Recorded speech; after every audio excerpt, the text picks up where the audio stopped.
So for this week, I thought I'd do a little gamble. So last week we watched Erie, Indiana, which was just a show I remembered from my youth. And, we did the gamble. Is it going to be any good? And then luckily in that case, it actually was good. So I thought just trying to connect dots, the only person I recognized right away from Erie, Indiana was the sister, who her name is Julie Condra. And I remembered her from The Wonder Years. So I was like, that could be a connection. We could just watch one of the episodes of The Wonder Years she's in as an excuse to watch The Wonder Years. But that's not a gamble. The Wonder Years is one of the most classic TV shows of all time. Like, we're guaranteed to have a good time watching The Wonder Years, and I'm sure we will eventually. But I was like, all right, so we could do that, but let me keep looking. What else was she in? And that's when I saw that she guest starred in an episode of Parker Lewis Can't Lose. And another little ding, ding, ding went off in my head. This show came out a year before Erie, Indiana. But the way I was saying how I didn't really remember Erie, Indiana, I remember this show super well. This show ran for like 3 years, and I loved the crap out of this show. I even remember the guy who plays Parker Lewis, his name's Corin Nemec, and he never got really famous. I didn't see him in very much other stuff, but like, why do I remember that? I don't know, besides the fact that it's a cool name. I guess that's just how cool I thought this show was.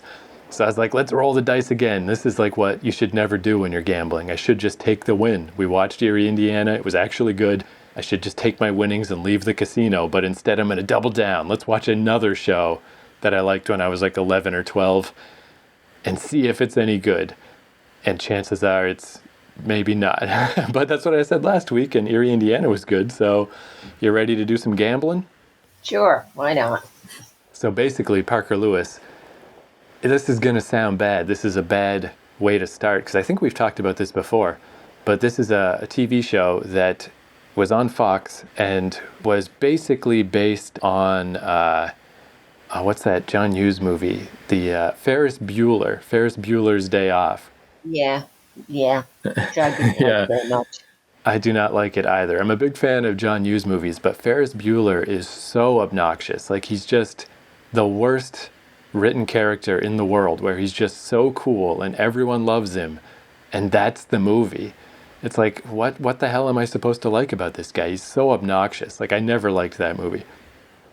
And I assume you feel more or less the same. Yeah.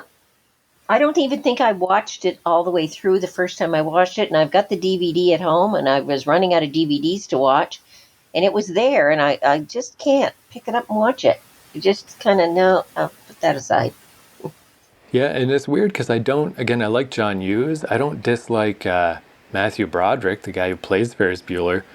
It was really one of those surprising movies to me that, I watched The Breakfast Club. It's like a classic. 16 Candles is not as good, but it's fine. Like even Home Alone and stuff, John Hughes movies are pretty classic. And then I threw in Ferris Bueller, and I was just so turned off by it. I'm just like, God, I hate this kid. There's just something dislikable about it. But obviously we're in the minority. People love it. They don't feel that way about that movie. But Parker Lewis Can't Lose is basically because that movie was so famous. They're like, let's just make a TV show version. So again, it's a bad way to describe it. Sounds like we're off on the wrong foot, but that is just clearly what it is. Parker Lewis is the coolest kid in the world. Everyone loves him.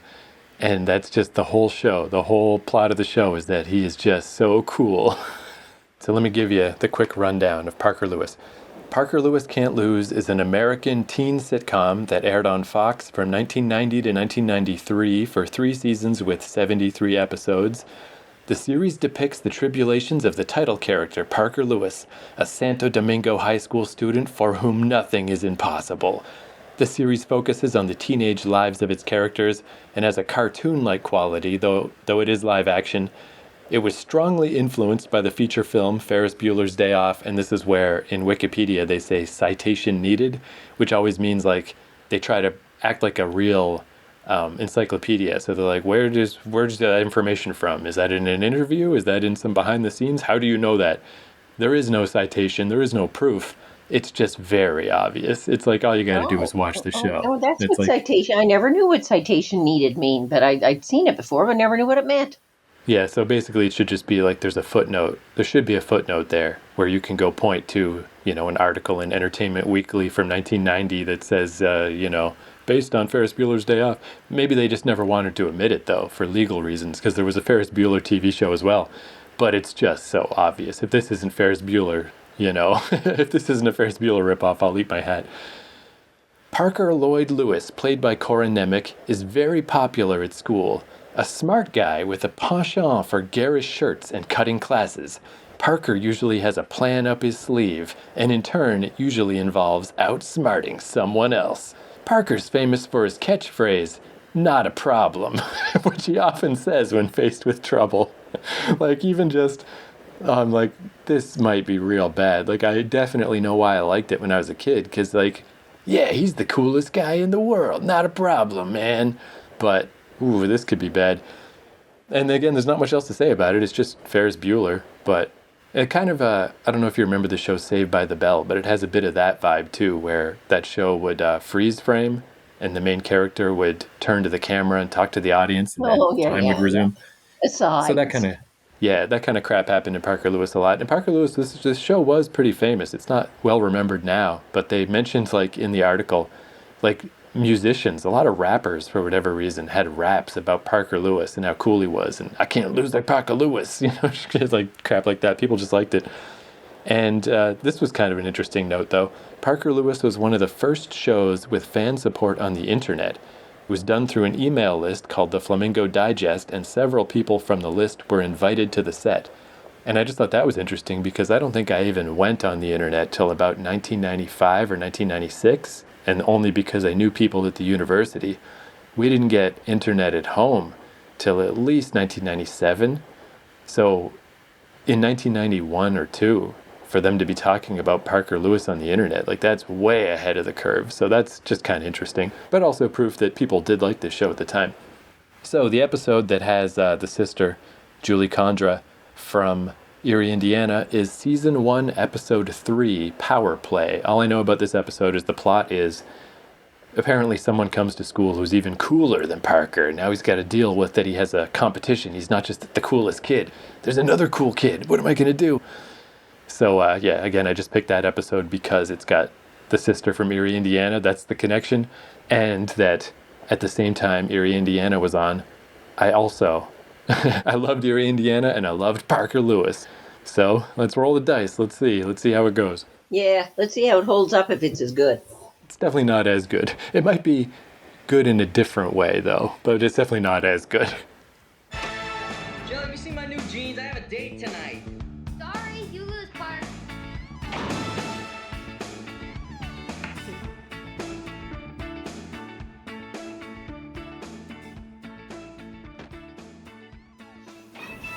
Oh, what an awful show.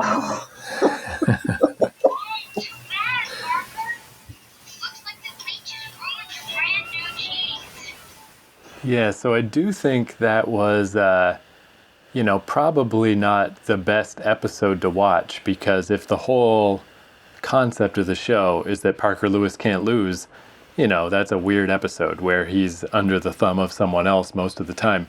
But that being said, yeah, that show's not very good. That way I described it at the start where I was saying, hey, don't worry, I know he's just an obnoxious clone of Ferris Bueller, but, it'll be all right.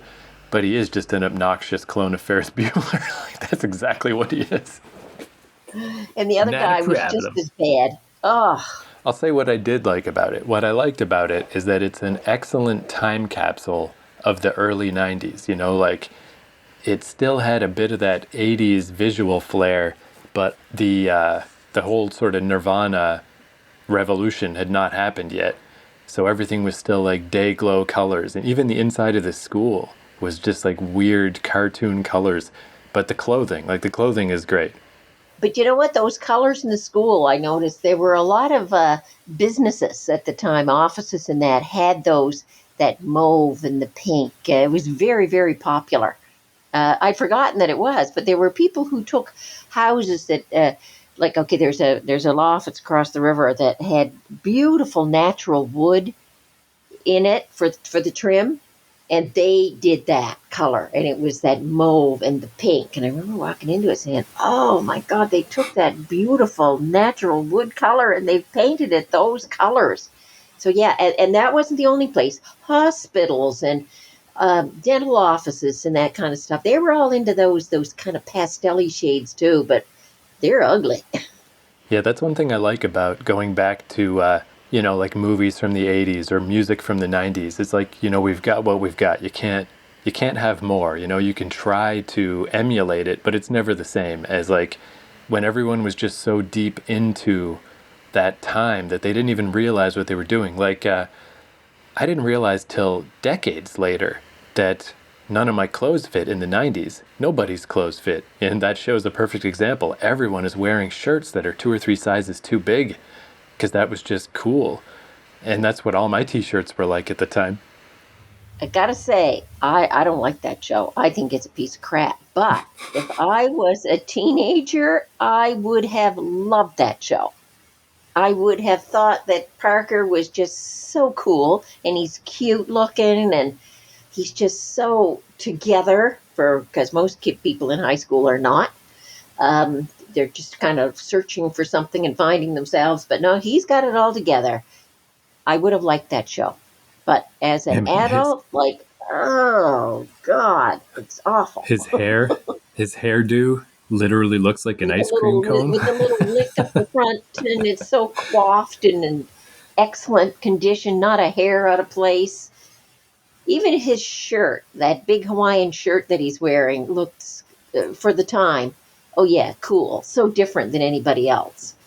Yeah, and even But I I mean, it won't watch is. any more of those. And like, I mean, I guess it's similar with Ferris Bueller as well. I guess the thing that does seem appealing about those types of characters, it is kind of nice that they're so unflappable, Like even when Parker's lost it all in this episode and this other cool kid has made him not the coolest kid anymore. And even when he's being confronted with it, the guy's like, how's it feel, Parker, to lose everything? And, his internal monologue says it sucks, but actual Parker just says, not a problem. Like, hey, fuck you, buddy. I do kind of like that. But especially as a kid, yeah. Like, as an adult, it is like, shut up. But I mean, I think that's what's kind of funny, though, is, you could argue that this is, it's silly either way. It's like, yeah, it's just an old kid show from 1990. Like, what's the point in criticizing it? But Erie, Indiana was also for the same age group from the same era, and it was really good. So I mean, I think there is a certain amount of criticism that is kind of it's somewhat valid. Like it's just true that Parker Lewis is just not that good of a show. It seems, unfortunately. But Erie, Indiana, like The Simpsons, works on many levels. I don't think this one does. This Parker Lewis just operates on one level. Here's your storyline. Here's your cool guy. Here's the nerd. Here's the big beefy idiot who can't seem to get out of high school. Here's the kind of sexy administrator who's really kind of like vapid.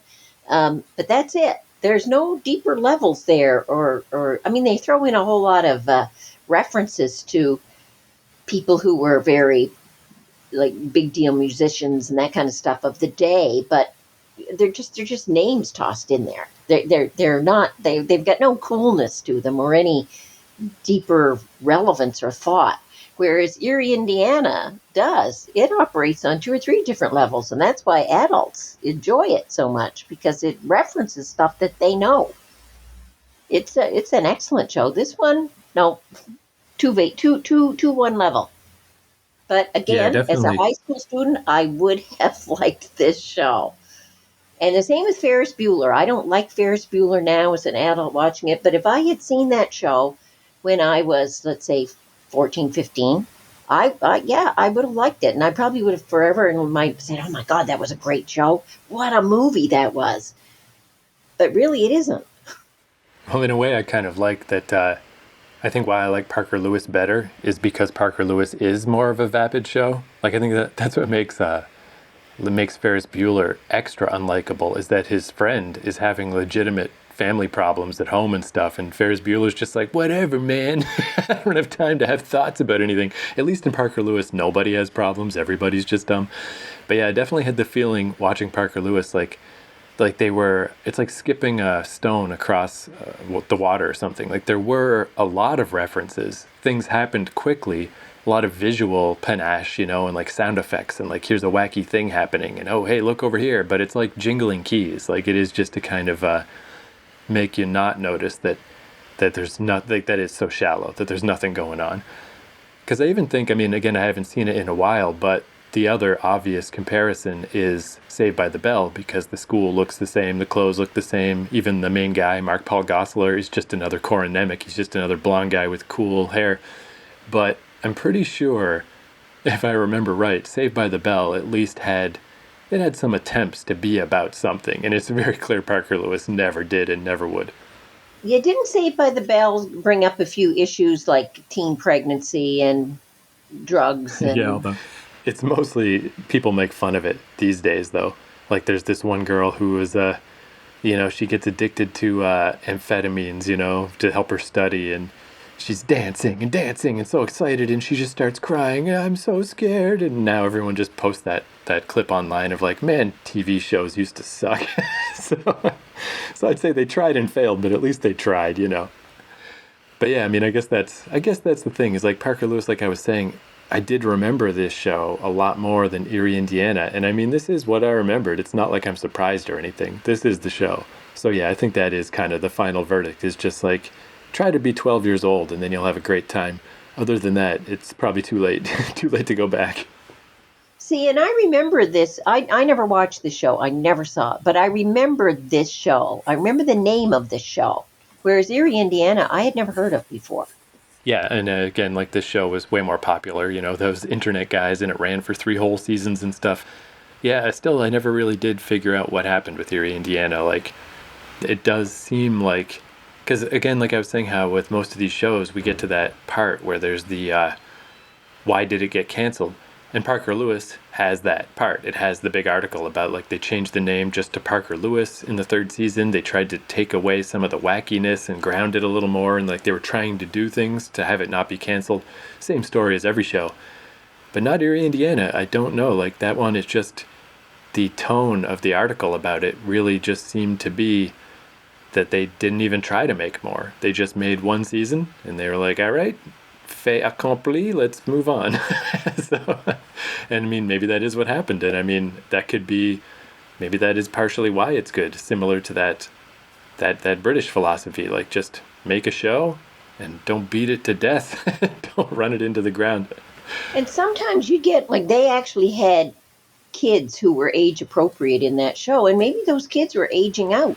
Yeah, I was thinking that too. Yeah, like kids grow up so quickly at that time. So if after the season of Erie, Indiana aired, and then by the time they got renewed for another season, and then they spent 6 months filming it, like by then those kids would look different. That's even like, I mean, the greatest modern example are the Harry Potter movies, where those kids were only the right age in the very first movie, and they immediately were the wrong age ever since. Yeah, and sometimes you can't, when somebody is getting older, even they're still teenagers, that innocence of youth, you can't attribute it to older teens because you don't believe that they would be naive like that. Whereas when Erie, Indiana starts, and those kids are like 9 and 12 or 9 and 13, and you can believe it because physically they look that age, and you can believe that they would buy into all that stuff that they're into. Whereas if they age out, later on they're going to be more interested in, their hormones going to kick in. They're going to be more interested in girls. And so you're going to lose that ability of just those 2 young kids doing those stupid things that they do. But you can believe it because as a kid yourself, you would have said, yeah, I would have done that. I would have gone into that place. I would have kept all those things up in the attic like I've got. But as you get older, you wouldn't necessarily have that same connection with them. So that could be what happened with Erie, Indiana. Those kids just, they got too old. And so they dumped it, which is probably the best thing to do. It's funny too. I mean, there is just like more subtlety of, in both cases, it is kind of it's like a fantasy, obviously, for teenagers, where in Erie, Indiana, it's this fantasy that all the spooky, cool stuff that you suspect in the world is really true. But they still do stuff in kind of a more subtle way. Like when the episode where the bank machine starts giving his friend money, and he gets to buy fancy shoes, because that was the time that Air Jordans were huge, and the pump, you could pump up your shoes, which was nothing. It did nothing. It was just a marketing thing. But the idea was that the pumped up shoes would make you jump higher and you were better at basketball. And in Erie, Indiana, his shoes really did that. They really did make it so you could jump. And it's just, but not like he's not jumping on the roof or anything. He's just jumping a bit higher. But, it's like a subtle power fantasy where Parker Lewis is not subtle at all. Of like, hey kids, don't you wish you had a secret lair with cameras everywhere so you could observe the school, but it's in the school and no one knows it's there and no one finds it, but you just hang out there with your two friends, one of whom is easily as cool as you, but is still your friend. The other one is just a toadying nerd, but he'll do anything. Yeah, like it's like too honest about what a dumb little kid wishes they could have. It's like sad almost to think like, man, did I really want to be Parker Lewis? Like, I guess so, but it's like, looking back at it now, it's like, oh, geez, what kind of self-esteem problems did I have? And, not just me, but the entire nation that loved Parker Lewis. But, But everybody in the school, too, loves Parker Lewis. There's nobody who says, God, I can't stand that guy because he's just too cool, which is really what a lot of kids do, because they'd like to be Parker Lewis, but they know they never will, so they don't like him. But everybody in this school loves Parker Lewis. That's what I mean, to one level. And I think that is kind of where, it was almost a decade later, but do you remember the show we watched, Freaks and Geeks, where that was like, the joke was that it started off with the cool football player and the cool cheerleader having their cool romantic fucking dialogue, and then the camera pans down under the bleachers to all the losers smoking weed. And it's like, yeah, like I think that's when TV had finally had enough of that nonsense and was just like, let's talk about the freaks and the geeks. But then on the other hand, where Parker Lewis is just a nice, super fun, clean, candy-looking power fantasy, Freaks and Geeks is hard to watch because it's all about divorce and horrible things and problems. And So I don't know. It's hard to walk that line. I don't know how you do it. Like, either you make a dumb show about nothing that's fun, or you make a deep show that's about stuff, but then it's like not fun. So I don't know. I guess I'll say that is even though Parker Lewis is a pretty lame show, it is exactly what they set out to do. It's like, hey, if we were going to make a TV show in the style of Ferris Bueller, they freaking nailed it. Like that is exactly what it is. And if you're looking for pure escapism, it does it. It definitely does it. Now let us never speak of Parker Lewis ever again. Well, it was worth the gamble, but yeah, I doubled down and I lost all my money.